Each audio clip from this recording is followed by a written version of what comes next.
Hello दोस्तों, good morning. आज है 2025 फरवरी का 16 तारीख और जो है हमारे गांव में अभी जलसा अभी चालू है और अभी आप सुन पा रहे होंगे जो जलसा अभी हो रहा है। तो चलो दोस्तों, आप लोगों को भी दिखाते हैं। तो चलो दोस्तों आगे बढ़ते हैं, फिर आप लोगों को जलसा का महफिल दिखाते हैं। फिर अभी दोस्तों हम अभी जलसा का महफिल में अभी पहुँच गए हैं और अंदर जाएंगे और अंदर जाएंगे बस 5 मिनट बाद बैठेंगे, आप लोगों को भी दिखाएंगे। तो चलो दोस्तों दिखाते हैं। পরিমাণে চেষ্টা চালিয়েছি যে জিনাকে আমার নবী পাকের চাচা হযরতে আব্বাস আলম বাগদাদ হযরতে আব্বাস রাদিয়াল্লাহু তাআলা আনহুর স্ত্রী বলে ইশারা করা গেছে কিতাবে। হযরতে উম্মে ফজল নবী পাকের চাচি মদিনার সরজমিন একদিন রাতের বেলাতে বিছানায় ঘুমিয়ে আছেন।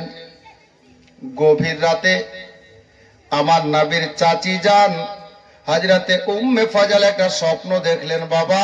আর যেমনই স্বপ্নখানা আপনার শেষ হলো, ঘুমটা ভেঙে গেল।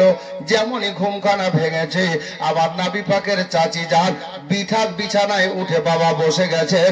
আর ঘুম ধরে না, শরীরটা থরথর করে কাঁপছে, কলেজাটা থরথর করে কাঁপতেছে।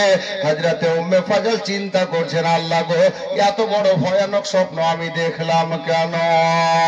ভয়ানক স্বপ্ন আমি কেন দেখে নিলাম? এই দুঃস্বপ্ন কেন আমি দেখেছি? আল্লাহু আকবার কবিরা। এই করে বাবা সারা রাত বিছানায় বসে বসে রাতটা অতিবাহিত হয়ে গেল। আমার মা বোনেরা হযরতে উম্মে ফজলকে আর ঘুম এলো না।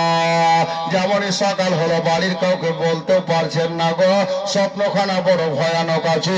আমার নবী পাকের চাচি যান সকাল বেলাতে কি করলেন জানে? আর ডানে। तो दोस्तों आज के लिए इतना ही, मिलते हैं दोस्तों अगले ब्लॉग में।